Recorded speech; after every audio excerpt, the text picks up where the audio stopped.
Okay, everybody, let's get it started. So, we are going to be looking at today the Dorado match from 10 days ago, so about a week and a half. And we're going to be going over how the team did overall. And like the last video that I put out, it's going to be a team focused VOD instead of an individual focus, since I think you guys have come a really long way with your individual play. So obviously we're going to focus more on team play. So first off, I'm going to do something a little different that I haven't done before, but I think it's important to understanding what you're going to be facing in a team comp. So we're going to be looking at the enemy's team composition before we go into the actual gameplay and skills tactics of the VOD. So let's start off right here. So we are going to start off with a 2-2-2 composition with Reaper and Sombra as the DPS. And we're going to have Zarya and Rein as the tanks. And then Lucio, Moira as healers. Now, I didn't quite understand what this team was trying to really focus on in their team composition, because their comp doesn't have a lot of synergy with each other. And the reason why I say this is that, so Reaper's in a pretty good place right now, and if you make the choice to pocket him, or you want Reaper to be the main DPS of your comp, then you would want to play like a Mercy and play it almost like a pharmacy, with the Mercy always being on the Reaper, you know, damage boosting him, getting him the power up, and also just being on him the whole time so he can get healing, so that when he does get a little low, he can just regenerate it and take any team fight that he really wants to, or any individual fight.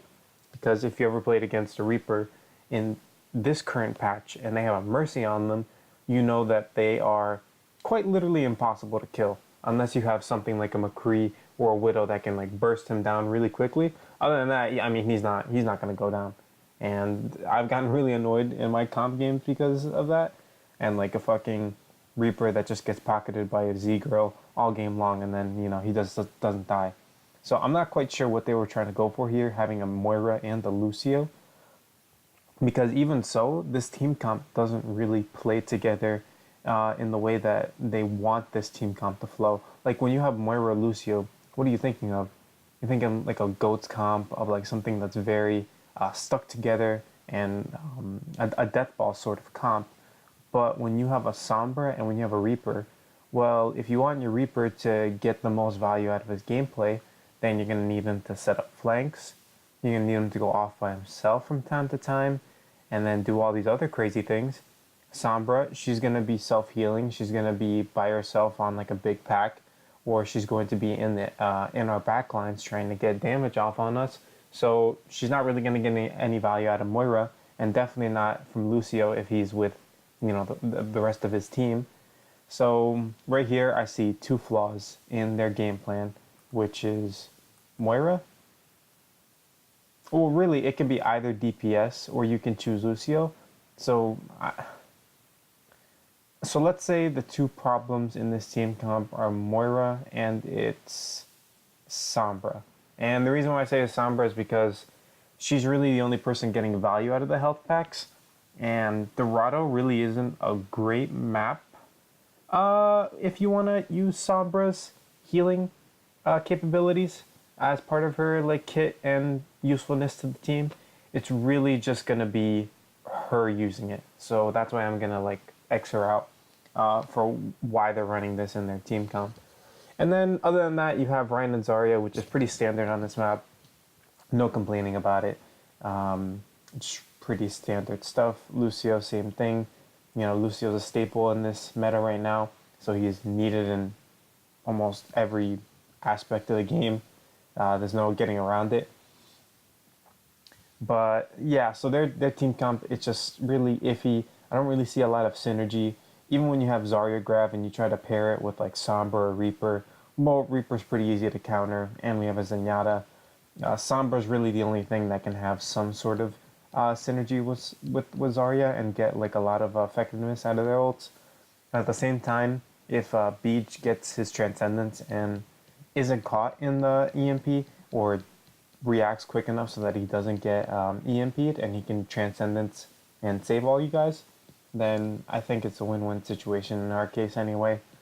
And that's probably why they got dunked on this first push right here. As you can see, I know I know this game is set to 0 seconds, but it kind of froze on this screen right here. So let me just talk about it for a sec. So initially, what's going to happen is that you guys are going to be holding right here on this top ledge, and the cart's going to get underneath here, and we're still not going to have a rotation onto point until it just gets past the choke point, but still underneath this halfway. So we rotate around, we come around here, and here is where we end off. And as you can see, we have Ryan, Truth, we have Cameron, we have Beach, everybody, Sheena. So this is where we're going to be setting up our first point defense. And what really surprised me is that we were able to get that hold right here underneath this choke point because of how their team comp is supposed to run and how it's supposed to get us. Like, it's basically like a bunker breaker. So Sombra is either gonna hack Truth or Rugby, and then Reaper's main goal is to blow up that tank that's gonna be hacked, or like he's doing right now. See this little icon right here? Reaper's right here on Sheena, trying to kill her. So he is getting some usefulness, some effectiveness out of his kit, but clearly his Sombra and himself, they are not on the same page, because one of these tanks that are distracted should be hacked right now. Or even Cameron, like, as a matter of fact, like, Cameron is May, so he should be the person that's getting focused right now. I don't know what they're trying to get out of this right now, but it looks like a really weak hold, or a really weak push into this first choke point. But let me roll the film so that you guys can get a better look. Okay, we're just starting at 25 seconds. Okay, cool. So, Reinhardt backs off. Rugby's gonna pin.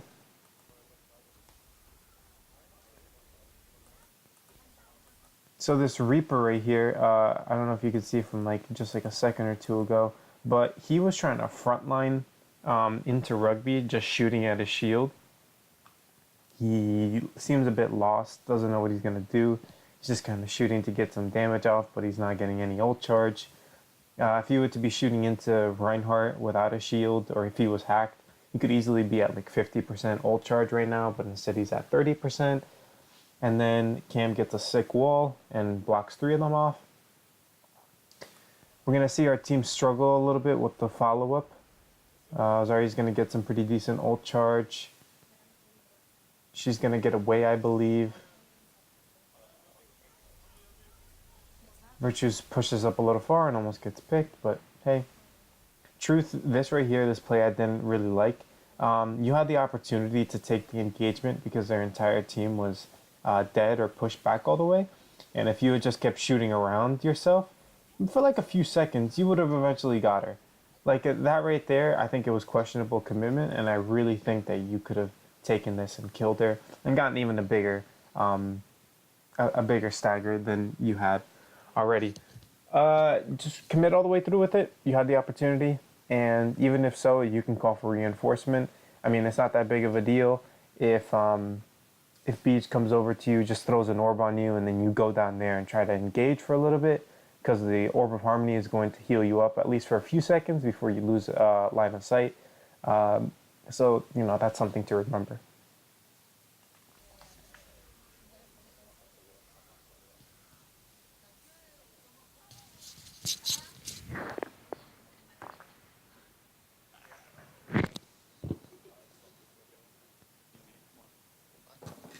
That was a good ult by PvP.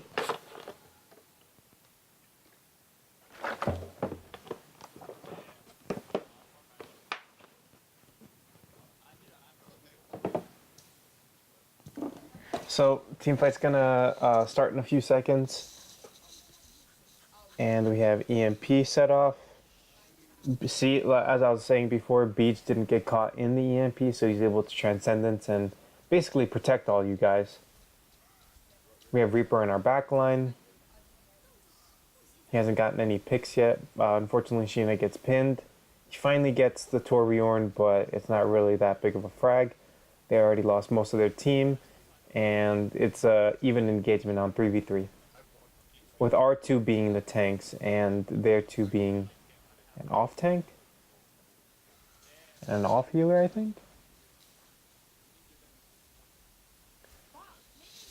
So because they have variety in their in the 3v3, that they actually win this. They had McCree, they had Lucio, they had Zarya. So they got the heal, they got the damage, and they got 2 damage technically, and they got the tank. Us, we had 2 tanks, and we had Mei. So not the ideal engagement. I think if we had played it a little more, a little differently, that we could have won it, but it's not that big of a deal. Overall, that was a good first hold. Underneath that choke point, you really stopped them in their tracks, and you made them use most of their ults, which they did already regain. But they had to use like 2, 3 ults to try to crack through that defense. This is a good ult by you, PvP, and one thing that you have to really emphasize whenever you do Molten Core like that, because if we like notice, hold up. So if we notice where the Molten Core actually lands, it lands behind the payload. It lands right here behind the payload, and it lands pretty much in a circle around the payload like this. When this happens, and you know that you can get a lot of potential for them if you know that there's a big potential for them to die or take a lot of damage in this instance, then you have to call out to your team, hey, get aggressive, get aggressive. Rugby, you right here should know, okay, I see this entire ult all over the cart. Of course you don't know it's behind the cart, but that's where PvP's part comes into. But when that's the case, then you have to get aggressive and just beat them into that ult. It's sort of like having a Hammond ult with all these mines around point. As soon as you see that the mines are there, then your goal is to just smack people into those mines, and that's just what you have to do. You did have some good follow-up, and you eventually did get about half their team in it, and they died from the Molten Core. So it wasn't that bad of an engagement, but it just could be better. And it's going to be important. The better teams you face, the more aware they get that they're going to be of these sort of things, and the more likely they're going to be able to get out, like with a Lucio speed boost or even another ult. So keep that in mind.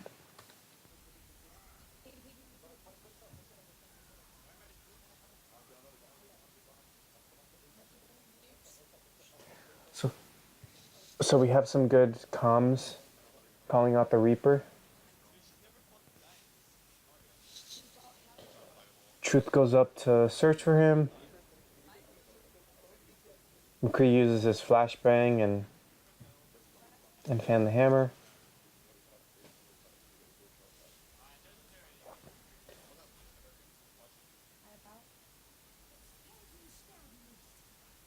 Now, Cam, I didn't quite like what you did right here.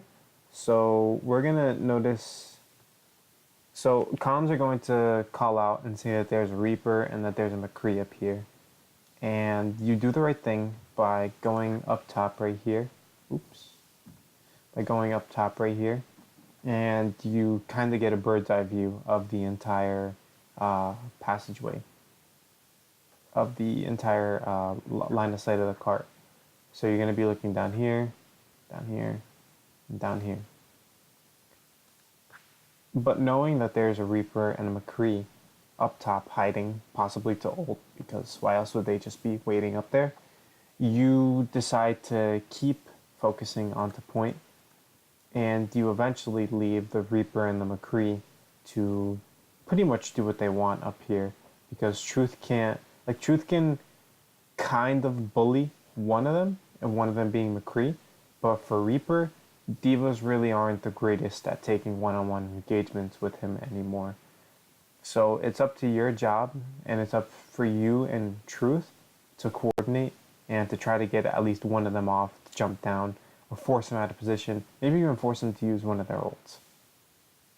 So next time you hear that call out, and although the point is important, we got 4 other people that are down here that know what they're doing and that are probably going to frag out and get the kills. So like if you were ever worried, like I don't want to lose a team fight, I don't want to lose blah blah blah, this and that, like don't worry, these people know what they're doing. Just play that technique. You're up here, you're almost like yeah, you're almost like an area of contest sort of person, so you can contest all of this area right here. Especially so if there's an enemy sniper, this definitely has to be your go-to spot. Like let's say for instance, if they're not running Reaper McCree, and instead they're running Widowmaker or Hanzo, well you know that an enemy Hanzo is going to want to get right here. Or that an enemy Widowmaker is going to want to set up shop like right around here, or you know, hook and grapple and make their way over to this high ground somewhere around here so they can get this line of sight onto the point. Like this is what you really have to be focused about, because these are the sort of rotations that enemy hit scans are going to make. Because this is specifically McCree, there's only really 2 spots that he can go to that isn't going to take him a massive amount of time, and that's going to get the most value out of his kit. And that's going straight through right here, or straight through here if he's feeling ballsy.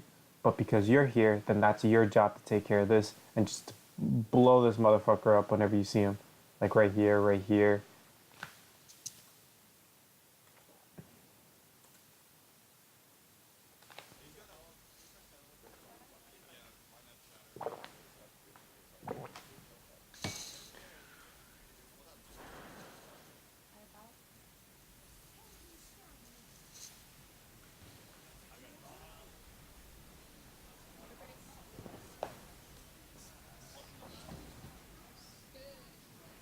Hold on, let me rewind this for a sec.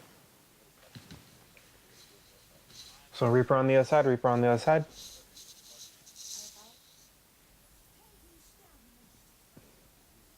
That was a good early Valk.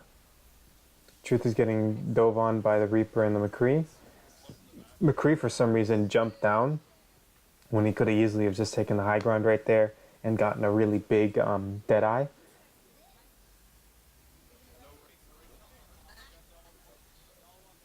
Like so far watching this enemy team playing, I can just say that they're very disorganized. Cam, that was a very aggressive position that you took right there. It looked like you got really big eyes and were really focused on the kills, and that might have been what led you to dying right there.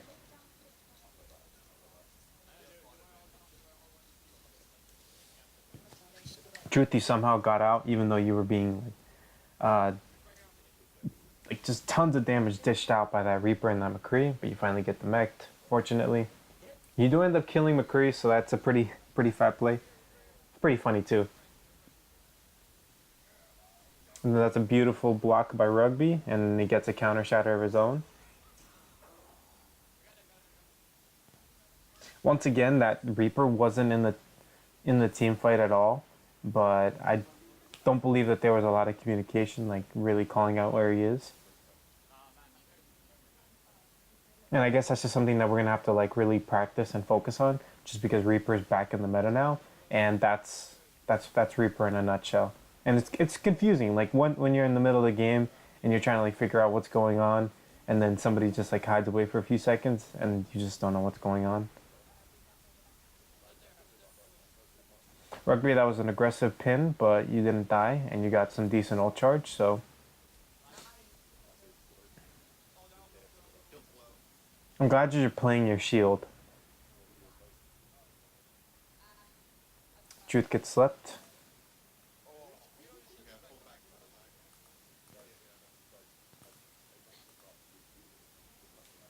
So Beach, right next to turret, really good positioning back here.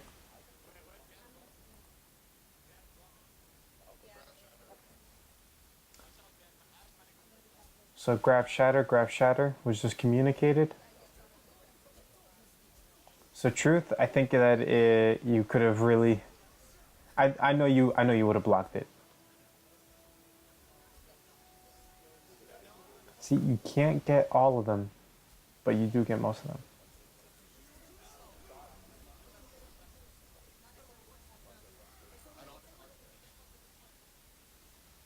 So I didn't quite like this dragon play by you, Cameron, right there. I can understand why you threw them out, but we just didn't have the potential to get back onto point. But I do like the idea. Like I see how our team was like really in position. If we had gotten a little more heals before we tried to re-engage, then I really think we could have held the point.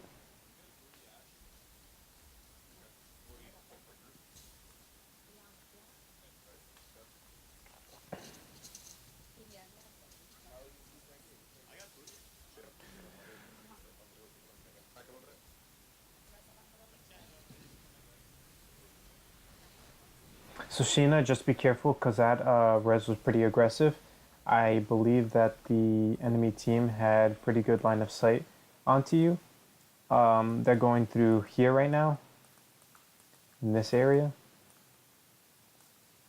That's supposed to be an arrow, but I really don't know what it is. So the enemy team is coming through the choke like this, and they have direct line of sight of right here. And you res PvP right there. You have this pillar right here that you can hide behind, and you would have gotten into his line of sight, or you could have played against this wall and maybe crouched and you would have gotten it. You just want to do anything but like leave yourself out in the open.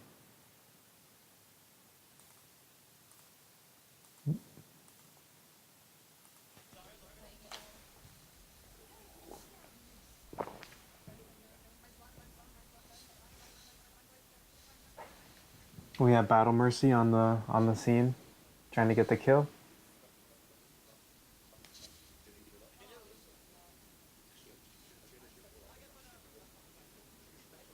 PvP gets family hammered.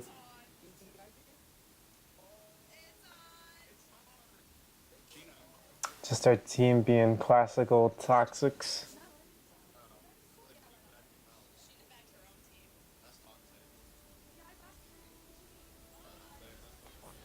Bob comes into point.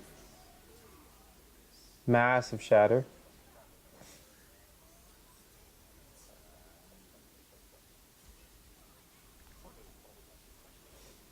This McCree is just like retarded. Like, what the fuck are you doing? You're high nooning bottom staircase where the old spawn is? Like, I think they should kick this McCree off the team. Like, he just doesn't know what he's doing.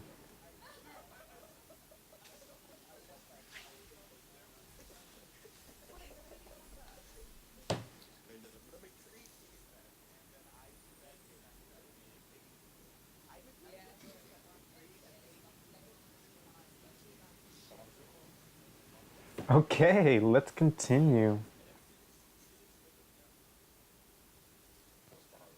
So, this is going to be our offensive attack.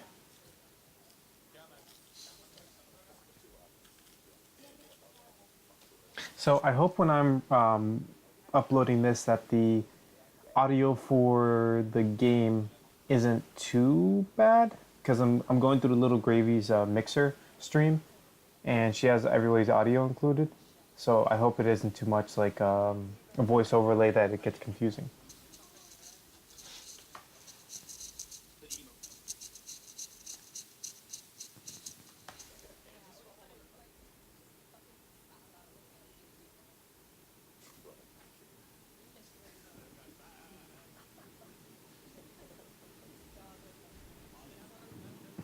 Yeah, you guys are toxic.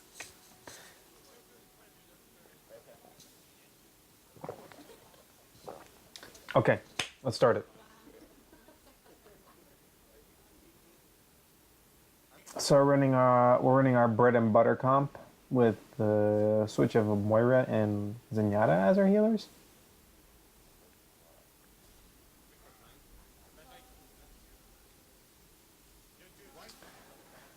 You typically don't want to run Moira Zenyatta, especially for first point Dorado. Just because a lot of teams like to play really stally hunker down defense comps, and you usually need a shit ton of healing to be able to get through the first point. But once again, the enemy team shits the bed and just kind of gives it to you.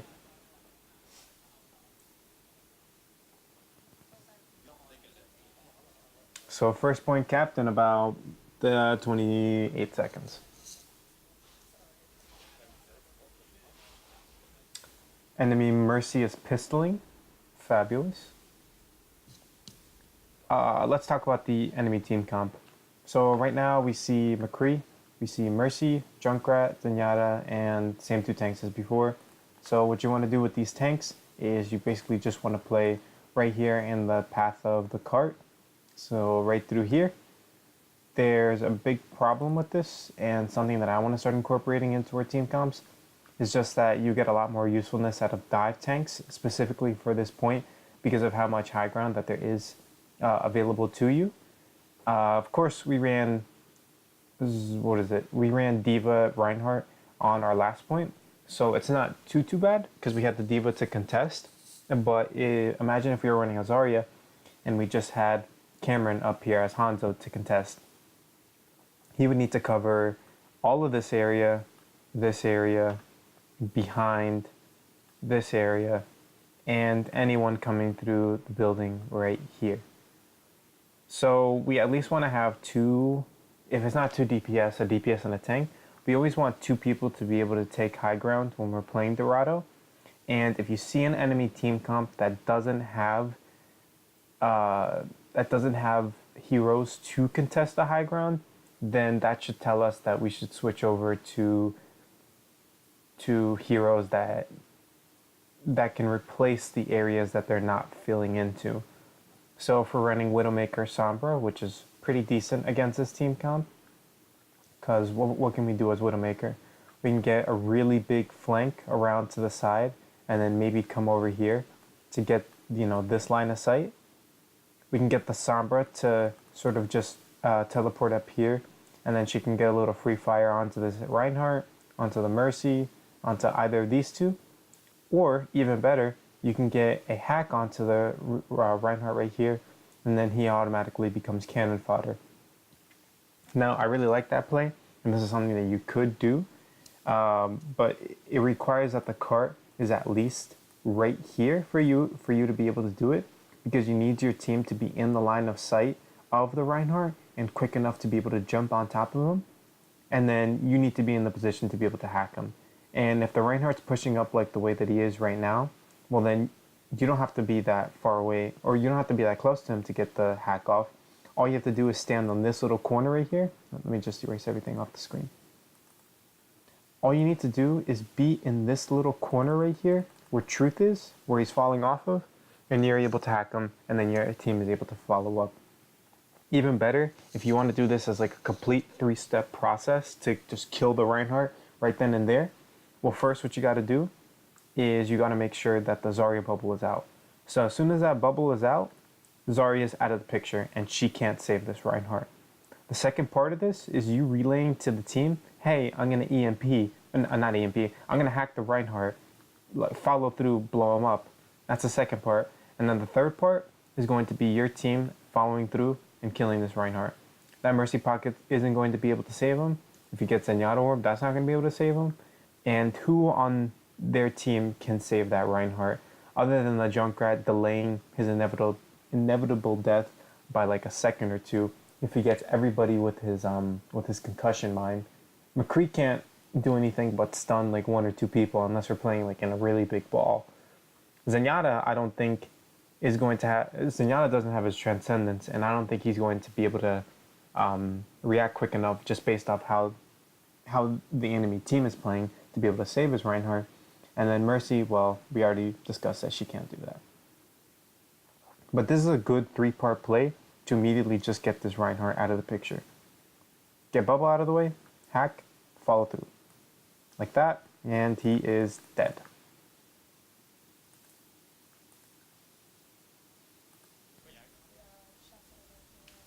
But just remember, when you have a team that isn't playing the high ground on Dorado's second point, it's basically free for you to do whatever you want.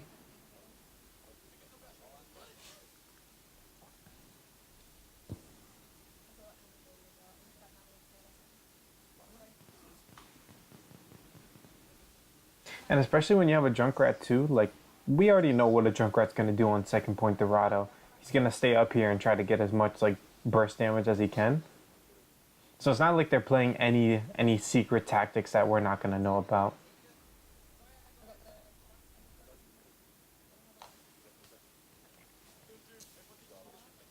So we went to the team fight, even though they had a pick or two on top of us.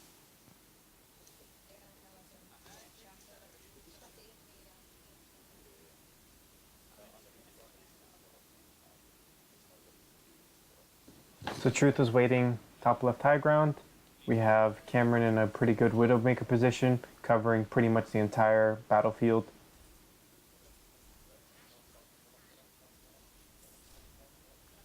Team pops off, Truth pops off.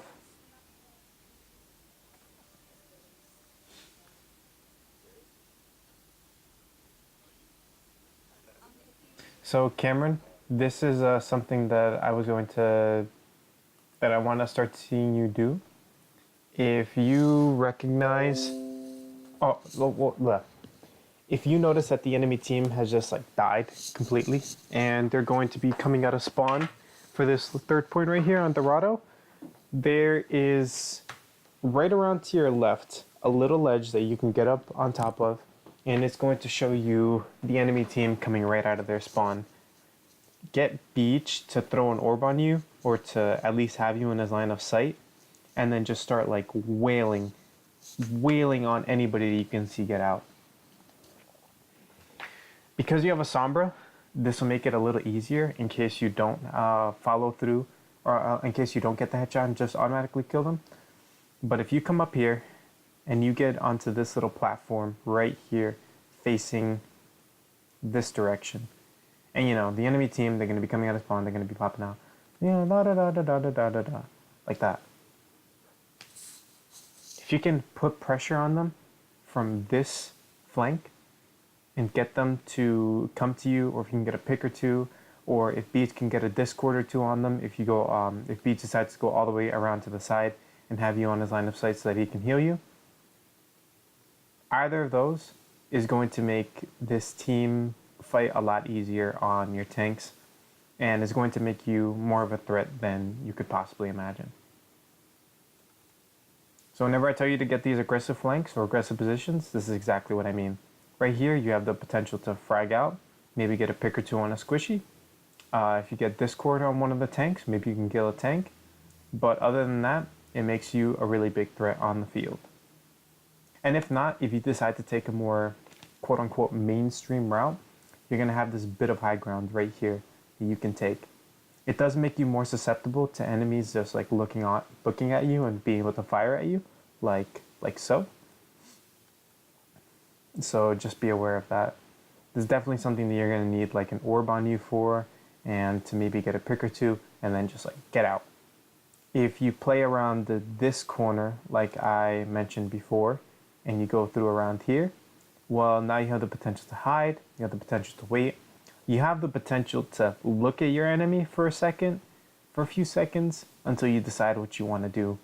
Get a headshot, engage, whatever. So I really recommend that you start emphasizing this route into your rotations for this point of Dorado.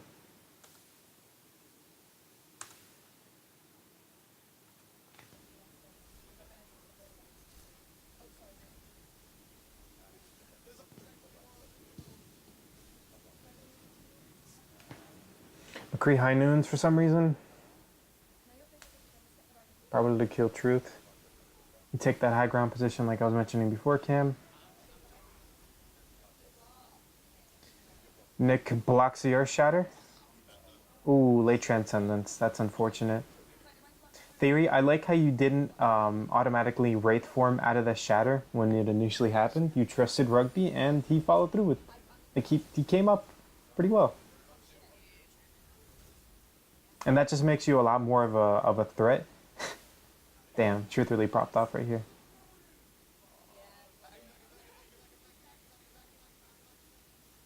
But yeah, now you just have the potential to heal your teammates and to just be like a fucking nuisance now that you have your Wraith form. Like you, it's good. It shows that you have a lot of trust in your team. And that's just a great win for us overall.